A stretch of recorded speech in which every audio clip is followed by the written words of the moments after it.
Bonjour. Bonjour. Bonjour. Bonjour. Bonjour. Bonjour. Bonjour et bienvenue aujourd'hui dans notre nouvelle vidéo. Bien sûr, c'est votre chaîne, Le Français au Kenya. Et je vous demande, si vous n'êtes pas encore abonné sur la chaîne, abonnez-vous comme ça et puis vous appuyez sur la cloche, comme ça vous allez recevoir des notifications à chaque instant que nous mettons une nouvelle vidéo en ligne. Donc aujourd'hui, comme vous le remarquez, oui, nous avons un invité. Il va se présenter. Je vais directement lui demander de nous présenter. Alors bonjour, moi c'est monsieur l'invité, c'est alors Calvin, c'est ça mon nom, mon prénom. Le nom, vous allez voir avec lui après là sur les commentaires. Mon prénom c'est Calvin. Voilà, alors c'était lui mon prof au lycée, c'est toujours lui mon prof, oui. Et c'est bon, c'est marrant, il me vous voit. Quand je dis c'est lui mon prof. Oui, pour l'entretien aujourd'hui, je vais vous voyez. Mais bon, merci. Comme vous l'avez entendu, il s'appelle Calvin. Il va nous parler aujourd'hui de son parcours dans l'apprentissage de la langue française. Il va encourager les étudiants qui apprennent le français dans des écoles secondaires et ailleurs, dans des collèges, disons l'Alliance française et tout ça. Toute personne qui apprend le français. Et puis, il va nous parler aussi d'une expérience qu'il a vécue ces derniers jours, qu'il aimerait partager avec nous pour que personne n'aurait de telles expériences dans l'avenir. Donc, j'espère que vous allez visionner la vidéo jusqu'à la fin. Donc, restez cloués à cet écran-là. Bienvenue. Monsieur Calvin, Oui.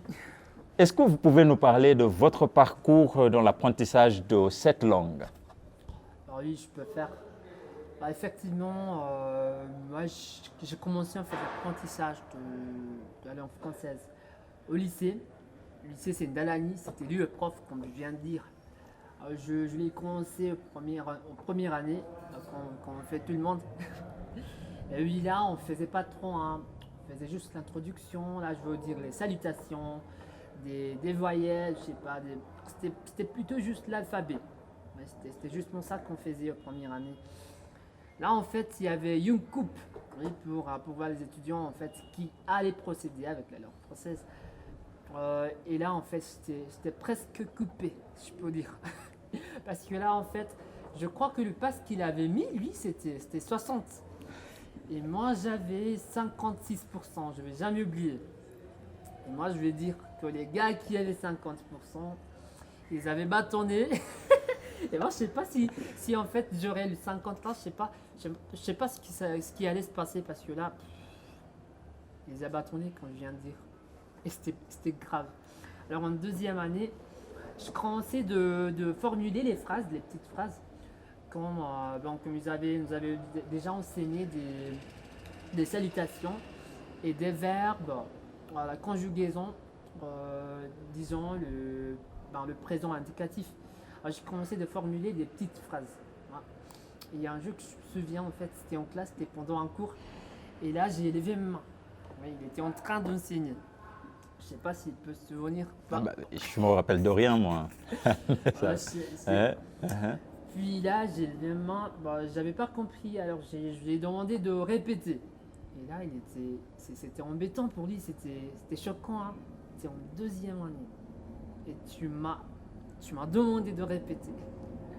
Alors là, en fait, là, je croyais que j'avais commis une erreur. Tu vois, là, c'était pas ça. En fait, après, il m'a appelé à la salle de membres professionnels. Ouais. Et là, il m'a en fait félicité, ouais, d'avoir parlé en classe. Et voilà, c'est ça qu'en fait, c'était très encourageant. C'est comme ça que je continuais. C'est comme ça que je continuais à essayer de parler. Oui. Nous avons en fait donné une fréquence de l'RFI et après quand clôture, si je peux dire, l'école, j'allais écouter RFI et c'est comme ça que j'ai avancé ma langue, si je peux dire. Oui. Ok, donc c'est à travers les écoutes de Radio France Internationale que tu as pu améliorer oui, exact. Votre écoute et même la parole, quoi. Oui, écoutez, parce que là, écoutez, en deuxième année, on ne sait pas trop. Hein, on sait pas trop. Alors, ce que j'allais écouter, À l'RFI, c'est justement les intonations, comment ils parlent, tu vois, et imiter un peu. Ok. Tu vois. D'accord. Et aujourd'hui, où est-ce que vous êtes avec la langue et tout ça? Bah, écoutez, maintenant, en fait, je suis agent de service clientèle de Cigna. Cigna, c'est une compagnie d'assurance maladie.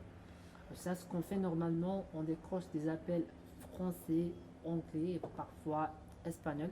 Oui, je peux parler un petit peu d'espagnol. Et bon, je peux dire que le français m'a vraiment aidé. Hein. Parce que là, comme j'ai dit, c'est ça ma profession. Quoi. Et pendant l'interview pour être embauché comme un agent clientèle, est-ce que le français a joué un rôle?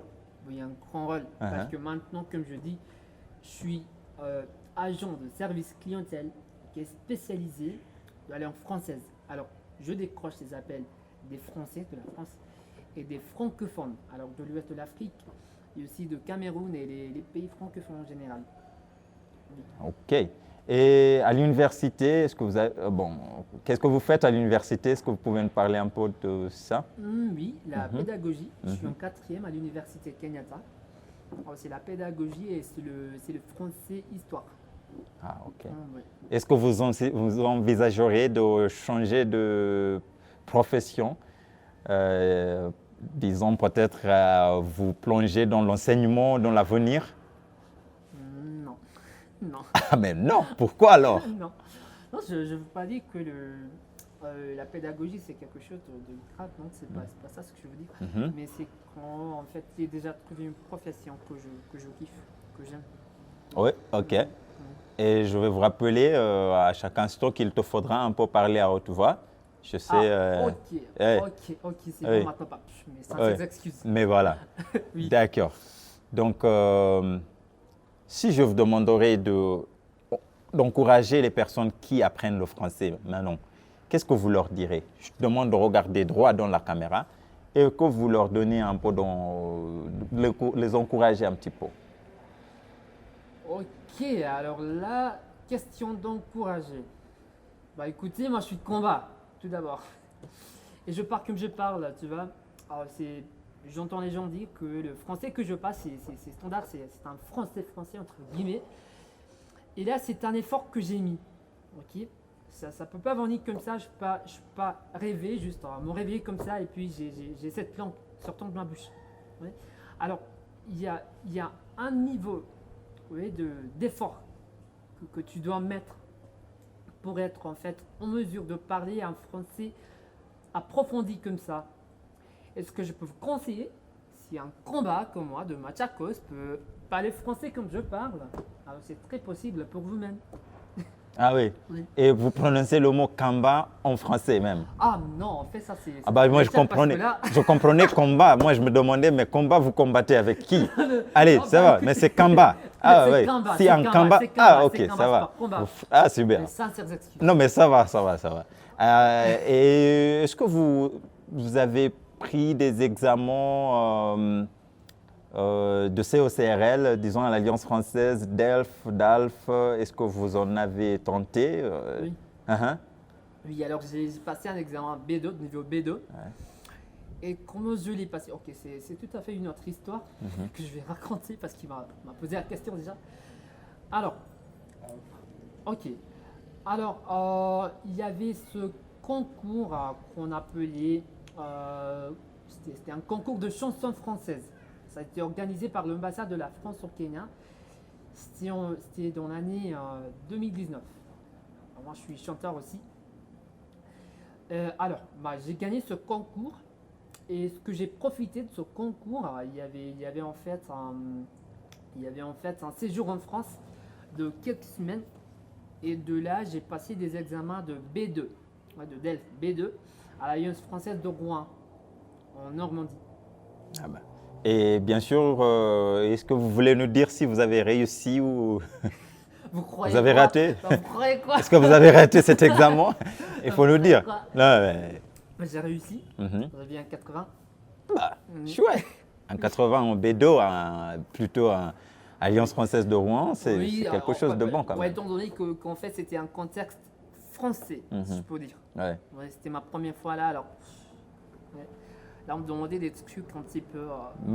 Ouais. Vous avez bien profité alors de cette occasion Oui. d'avoir voyagé Oui. en France. Bon, voilà, c'est bien. Oui. Merci beaucoup. Et vous avez entendu, vous qui êtes là et qui apprend la langue maintenant, je vous demandais de continuer et redoubler vos efforts vers cet apprentissage, vers l'apprentissage de la langue, et je vous assure que vous y arriverez. Pour l'instant, ce n'est pas la fin de cette discussion. Nous allons passer, il va nous parler un peu d'une expérience qu'il a vécue il y a quelques jours, je crois. Il va nous parler de cette expérience. C'est une expérience un peu triste. Et comme ça, alors moi je vous demande de profiter et d'écouter attentivement pour ne pas tomber, pour ne pas être le prochain proie. D'accord? Donc je vous demande de prêter attention de ce qui s'est passé et d'apprendre et de faire beaucoup plus attention quand vous vous débrouillez, quand vous faites vos choses. Bon. Donc je vous invite, vous m'avez parlé l'autre jour d'une expérience que vous avez eue. Est-ce que vous pouvez nous raconter un petit peu? Oui, bah, tout à fait. C'est en fait un sujet que je n'aimerais pas en fait parler trop. Mais comme je suis venu pour l'entretien, ça va. Partagez voilà, avec ces autres. Ouais, je vais partager. Ah bah écoutez, en fait c'était le 20 décembre. Alors là c'est à peu près 5 jours avant Noël. Oui. Alors là j'avais un mauvais rhume. Je suis allé à la pharmacie Garden City, c'est Avenue. Vous connaissez peut-être, je sais pas. Et après, bah, moi, je me suis dit, parce que normalement, je suis accoutumé de prendre des taxis. Oui, je prends des Uber comme je sors normalement. Et ce jour-là, je sais pas ce qui m'est arrivé. Moi, j'ai décidé de prendre un taxi collectif, un Matatu. Oui. Et je l'ai pris de Rostas. J'ai traversé le pont, ouais, à GSM. Et j'ai pris un taxi collectif. Voilà, c'était vers midi, alors 12h. Et bon, voilà, il y avait pas du monde, c'est 12h. Alors là, on a fait un trajet jusqu'à 12h, vous voulez dire 18h? Non. 12h? 12h. Ah oui, voilà, 2h. Oui, 12h. Ah oui, ok, 2h, voilà. Oui, 12h. Oui. Alors à 12h, j'ai pris le taxi collectif. On est arrêté à Roissambou. Et voilà, alors à Roissambou, moi je n'étais pas endormi. Bah écoutez, moi je suis né à Nairobi, alors je connais les connards. Et c'est pas conseillé de rester dans un taxi collectif. Et t'es là, tu te détends comme ça, comme c'est chez toi. Non, tu peux pas faire ça, non. C'est déconseillé. Oui. Alors, comme je viens de dire, je n'étais pas endormi. Oui. J'étais là, j'étais à l'air, comme je fais normalement en taxi collectif. Oui. Mais là, ce qui s'est passé après, qu'aujourd'hui, j'arrive jamais à croire. Oui. Parce que là, je regardais dehors. Oui. Et puis, en disant, 5 minutes après, quelques minutes après, le voisin, le passager qui était là, c'était un vieillard. Oh, c'était un vieil homme. Oui. Un vieil homme, hein? Vieil homme. Ah, il m'a tapé, il m'a demandé. Écoutez, mec, c'est la portefeuille, c'était le portable. Ah, écoutez, tu me demandes, tu me racontes quoi, toi, tu vois? Bah oui, vous êtes tous dans le transport commun et puis quelqu'un te tape et te demande est-ce que c'est le portefeuille ou c'est le téléphone et toi tu t'en... c'est à cet instant-là que... Je suis largué, alors mais il me demande quoi, tu vois? Et c'est l'instant quoi que je remarque qu'en fait, j'ai pas un portable. Tu vois, je me tape comme ça, j'ai pas le portable. Et après, en fait, je regarde dehors, je vois quelqu'un, un voyou qui court, tu vois, comme ça. Et moi, je ne peux pas courir vers lui, parce que là, il y a des... On ne sait jamais, oui, voilà, c'était un peu dangereux de courir même après, oui. Tu ne sais même jamais s'il est seul ou pas. Ouais. Alors moi, je me suis détendu comme ça, oui, parce que là, je ne suis pas pressé, je suis tranquille, c'est juste, c'est qu'un portable. C'est qu'un portable, ça y est. C'est un portable. Donc, on va en acheter un. Mais quelques instants après, j'allais savoir que c'était pas qu'un portable. Oui, parce que ce qu'on m'a fait, en fait, je suis allé au Gab pour retirer dans quelques feuilles. À la banque. Non, au Gab. Uh-huh. Au Gab, parce Ouais, que ouais. j'avais toujours ma carte. Ouais. Oui. Bon, pour retirer, ça passait pas. Parce que là, le solde que j'avais, c'était de 13 shillings. 13. Ouais. Et comme je viens de dire au début de notre vidéo, je suis service, donc je suis agent de service clientèle. Donc, c'est-à-dire qu'il y avait de l'argent dans la banque. Ah, il y Le avait de compte, il y l'argent. avait Il y avait, une bonne somme d'argent. il y avait, il y Hein? avait une somme. On dirait à peu près, combien de mille est-ce qu'il y avait? À peu près 70. Ah, ok. 70 Ouais, 000. 70. Ouais. 70 000. Ok. Mais qu'est-ce qui Alors, s'est à peu- passé? Est-ce que vous voulez nous dire que c'est 70 000? Et maintenant, tu vois que le reste, ce qui reste dans la banque, c'est 13 shillings. C'est 13 shillings. Et tu en avais laissé combien? Allez, 70 000. J'avais laissé Hop. mon salaire complète dans ma compte. Que je veux dire que c'est à peu près 70. Ah ouais. Oui, 70. Et là, quand j'essaie de retirer l'argent, je vois que 13 shillings. Là, je suis emballé, hein, je suis emballé. Bien sûr. Je suis emballé, tu vois. Mais là, je me dis en fait que ça pourrait être en fait un échec auprès de COP. Ouais, c'est ça l'agence bancaire. Est-ce que je fais? Très calmé. Je vais avec ma chérie hein, pour voir le solde restant. J'essaie de recliquer et c'est toujours à 13. Oui, 13 shillings. 13 shillings. Ah bon. Eh, grave, hein? Et c'est maintenant que je constate ce qui s'est passé. Alors j'ai appelé l'agence bancaire. Comme je dis, ok, je ne vais pas mentionner l'agence bancaire. Ok, ça va, vous pouvez mentionner, oui, pas de problème. Oui, alors c'est COP. C'est ça l'agence bancaire. C'est COP. Et là, Cooperative ouais, Bank. Cooperative Bank. Mhm. C'est ça l'agence bancaire. Ouais. Là, je vais avec ma chérie pour confirmer le solde restant. Et là, c'est 13. C'est 13 shillings. C'est pas 13 000. 13 shillings. Qu'est-ce que tu fais après alors? Qu'est-ce qu'il vous dit? On m'a fait. Si je peux dire, on m'a eu. Ah bon. On m'a eu. C'est maintenant que ça me frappe. Ah ouais. C'était pas le portable justement là. On m'a fait, on m'a eu. C'est pas seulement le portable qu'ils avaient volé, mais ils ont continué, ils ont pu accéder à votre compte, Oui. c'est ça? Oui, c'est ça. Alors, ils ont pu, effectivement, ils ont pu accéder à mon compte, à ma compte bancaire, je sais pas comment.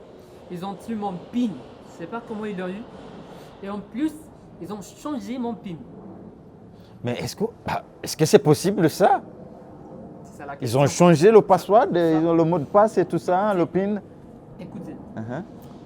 là, j'ai mon portable là, qui a en fait un mot de passe. Oui. J'ai aussi mes PIN que je ne peux jamais sauvegarder dans mon appareil. Bien sûr, on ne le fait jamais. Tu le fais comment comme ça Écoutez, Ouais. moi, je ne peux pas sauvegarder mon PIN de mon appareil. Alors, je ne les fais pas. Oui. J'ai mon mot de passe qui est toujours là sur mon appareil. Oui. Qui, en fait, ils l'ont décodé. Notamment, effectivement, ils l'ont décodé. Ils ont pu accéder à mon appareil. Je ne sais pas comment. Mais ils ont pu accéder mes comptes bancaires. Ils ont changé mes PIN, mes mots de passe. Ils ont accédé à ma compte. Ils ont pu transférer l'argent auprès de ma banque, ok, à M-Pesa. Ils ont transféré l'argent là, à M-Pesa. Tu vois, d'M-Pesa, Oui, tous ces 70 000 qui étaient là, mais c'était pas grave puisqu'ils t'ont resté 13 shillings quand même. 13 shillings quand même. C'était gentil quand même. Ah bon, mais 13, Ils m'ont laissé 13 shillings. c'est pour pas un à rigoler bon quand moment. même. Pour un bon Allez, moment. mais pour un moment, ouais, voilà. On rigole, mais c'est Non, pas non, rigolo c'est- quand même. c'est Allez. triste, pardon. Mais on fait quoi? Écoutez, alors ils ont transféré l'argent là à mon M-Pesa. De mon M-Pesa, ils ont retiré l'argent. Oui. Là, entre-temps, j'essaie de joindre le service clientèle de Cooperative, l'agence bancaire. Ok. Alors j'ai appelé Cooperative. J'ai confirmé avec eux s'il y avait un prêt en cours. Tu vois. Parce que là, quand on te vote comme ça, il y a toujours ces cas d'un Oui, oui, puisque là, tu as vu, oui, ils ont retiré une bonne somme d'argent de votre compte Et puis, bon, ça t'est arrivé, frappé, ouais. ouais, ça t'a frappé d'un coup, Oui, que ça serait possible qu'il prête. qu'il prête en utilisant, Bah, ouais. écoutez, Mhm. j'ai appelé le service clientèle de coopérative qui était vraiment efficace. J'avais une dame au téléphone qui était très efficace. Je ne peux pas me souvenir du nom. Mais là, elle m'a aidé. Parce que là, elle m'a dit en fait, qui remarque hein, qu'il y avait un prêt En qui a cours. été approuvé, déjà. De combien de shillings? C'était de 59 000. Bouf! Alors 59 000 d'un prêt déjà approuvé. Tu vois. Et les trucs là, en fait, ils se passent entre disons, 13h et 14h. Alors, dans une heure, ils ont pu accéder à mon appareil, ils ont pu accéder à mes comptes bancaires, ils ont pu transférer l'argent de mon compte bancaire à M-Pesa, ils ont pu retirer l'argent d'M-Pesa, ils ont pu changer mes PIN. Et maintenant, ils ont pu quand même demander un prêt à votre nom. C'est ça. Et tu vois, normalement, ce qui se passe avec des prêts comme vous connaissez déjà, il y a toujours des approbations préalables qu'il faut avant de donner un prêt. Oui, exact. Mais comment ça s'est passé dans une heure? C'est une question que je me pose toujours. Tu vois. Mais la dame là, elle m'a aidé, elle a bloqué la transaction. Le transfert, elle a été bloqué. Alors, ils n'ont pas pu retirer l'argent. Oui. Alors, ils ont pu avoir l'approbation, oui, pour la somme qui a été transférée à mon M-Cop. Comme vous connaissez, si vous êtes client de coopérative, vous connaissez M-Cop Cash. Alors, c'est-à-dire en fait que c'est une poste différente, un petit peu différente de votre compte bancaire. Alors, c'est-à-dire que c'est un petit peu différente. Alors, quand ils ont pu en fait avoir l'approbation préalable pour la somme qu'ils avaient prêtée, la somme a été transférée à M-Cop Cash, mais bloquée parce que j'ai appelé. Oui. Alors, ils n'ont pas pu retirer l'argent. Et c'est du prêt là que je profite, que j'ai pu débrouiller. Maintenant, vous vous débrouillez avec ce prêt Avec qu'ils avaient demandé. Au moins, maintenant, vous vous débrouillez avec les 59 000 qu'ils avaient demandé. Écoutez, c'est un prêt, alors il faut en fait que je rembourse. Bah oui, bien sûr, rembourse. bien sûr. Alors maintenant, il faut que je paie 20 000 par mois pendant 3 mois, oui, que je puisse rembourser cette somme-là. C'est dommage. En fait, c'est maintenant pourquoi, si je vois un voleur qui vole même des œufs, il va payer. Tu vas sortir tout Même tes stress. Même pour vous les voleurs qui regardent. Non, mais il n'y a pas de voleur qui regarde. Mais si jamais il y en aurait, mais écoutez. Si jamais vous êtes là, écoutez, c'est pas bon le truc que vous avez fait. Et si jamais moi je vais croiser un voleur, il saura de quelle boîte tu te chauffes. Ou vous vous chauffez. C'était le vouvoiement d'ailleurs. Hop, mais ça c'était grave. C'était grave puisque et moi je lui ai demandé de nous partager cette histoire parce que ça peut se passer à n'importe qui. On te pique de votre téléphone et vous imaginez ce qu'un téléphone et vous ne faites pas vraiment attention. Vous ne faites pas hâte de bloquer tout ce que vous devez bloquer, appeler la banque et tout ça. Si jamais vous avez lié votre téléphone, votre appareil, vous faites le comment est-ce qu'on appelle? Mobile banking. Donc, si jamais vous le faites et on te pique de ton téléphone, s'il vous plaît, il faut appeler tous, et on vous pique de votre téléphone, il faut appeler toutes ces agences et vous assurer que vous bloquez parce que sinon, on va vous faire ce qu'ils ont. La même chose. Ouais. Écoutez, c'est pas la première fois que en fait, ça s'est passé parce que là, quand je suis allé à mon agence bancaire, à TRM, il y a en fait une agence qui est là, une structurale comme on peut l'appeler, branch. Là, j'ai parlé à eux, il m'a dit en fait qu'il y avait un tel cas. Il y avait un dossier qui était toujours ouvert pour un client de coopérative. On a piqué l'appareil. Et là, on l'a volé 400 000. 400 000. Mais la question qui reste, c'est comment est-ce qu'ils ont trouvé tous ces mots de passe, ces PIN, ces codes, toutes ces informations personnelles, d'où est-ce qu'ils ont trouvé? Oui, là je sais que normalement, on va imaginer que peut-être que c'est quelqu'un qui est proche à moi, qui a peut-être… Oui, puisque moi, je voulais vous demander en fait la même question. Est-ce que vous êtes sûr que ce n'est pas un ami à vous qui a… Bon, il connaît très bien le mot de passe que vous utilisez sur votre appareil et peut-être qu'il vous a observé quand vous faisiez les transferts d'argent ici et là. Peut-être qu'il a mémorisé votre mot de passe, il a mémorisé le PIN et tout ça. Croyez-vous pas? Non, je ne crois pas. Et la raison pour laquelle je dis que ça c'est non, c'est simplement que j'ai pris un taxi collectif de Roissa. Non, c'est pas Roissa, c'est un Rostas. De Rostas, oui. De Rostas, tu Ouais, vois. ouais. Il n'y avait personne qui savait où j'étais. Même ma meuf ne savait pas. Ouais, maintenant tu sais, bébé. Il y a personne qui savait où j'étais. Tu vois. J'étais en taxi collectif. Alors, tu peux pas me suivre comme ça. Je suis en taxi collectif, ok.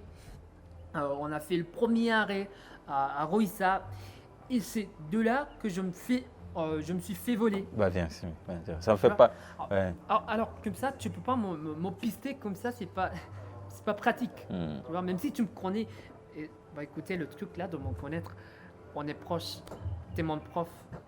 Je suis ton étudiant. Tu connais… moi, je connais ton PIN. Non. Et même si je fais des transactions, je fais des transferts, comme ça, je fais comme ça. Non, on cache un petit peu. On cache un petit peu, alors ça, c'est pas pratique. Alors moi la raison en fait que j'ai eu peut-être, parce que là, normalement, pour pouvoir changer de PIN, que j'ai même pas mentionné en fait, ils ont pu changer mon PIN des comptes bancaires. Oui, ça c'est de coopérative. Ils ont pu changer mon PIN de coopérative. Ils ont pu aussi changer mon PIN d'M-Pesa. La seule manière dont tu peux faire ça, c'est juste si vous avez mon numéro d'identification. Et même si vous l'avez, c'est un peu difficile quand même. Auprès de coopérative, c'est pas. Parce que là, il y a une rubrique qui est très faible auprès de coopérative qui en fait te permet de changer ton PIN comme ça, juste si vous avez le numéro d'identification. Et je trouve la rubrique là très faible en fait. Et je vous déconseille en fait, c'est ce qu'on appelle GSM. Non, GSM. GSM, alors, n'utilisez jamais le truc là. C'est efficace, oui, je sais, pour acheter, je sais pas, des trucs au magasin là, ouais, c'est très efficace. Mais une fois que tu te feras piquer de ton appareil, ça sera grave. Ça sera grave. Ça sera grave. Alors, j'étais en train d'expliquer. Alors, c'est possible de changer les mots de passe de coopérative si vous avez le numéro d'identification.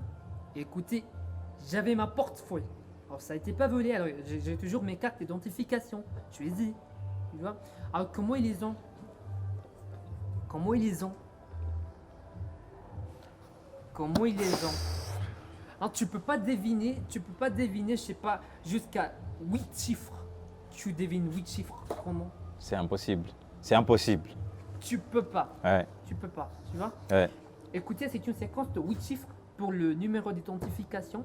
Il y a les PIN, 4 chiffres, ok, de coopérative, 4 chiffres qui sont différents d'M-Pesa. Je ne suis pas un dingue, je suis désolé, je suis tellement désolé que je dis ça, mais c'est embêtant cette histoire. Et comme ils m'ont fait, alors, comme ça, je suis un petit peu pas aisé. Mais écoutez, là, je ne peux pas mettre un PIN qui est… écoutez, semblable. Oui, Ouais, semblable. partout, oui. Ouais. Je ne peux pas mettre Pareil. l'année. Oui, l'année de naissance et tout ça. Je ne peux pas le mettre là, ça c'est dingue. Personne ne peut le faire. Alors, comment ils ont pu deviner? Donc, c'est ça où reste la question. Mes chers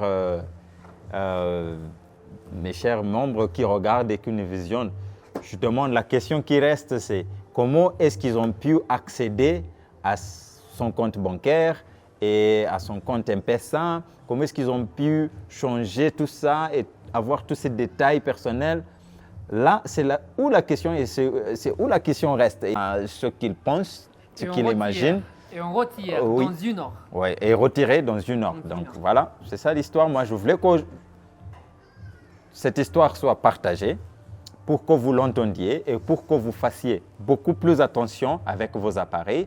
Et merci beaucoup d'avoir suivi cette vidéo jusqu'à la fin. J'espère que cette vidéo a été vraiment utile à vous. Et je vous rappelle, s'il vous plaît, abonnez à cette chaîne. Abonnez-vous sur cette chaîne et appuyez sur la cloche pour les notifications. Merci beaucoup et à la prochaine fois. Au revoir. Dites au revoir. Au revoir. Allez.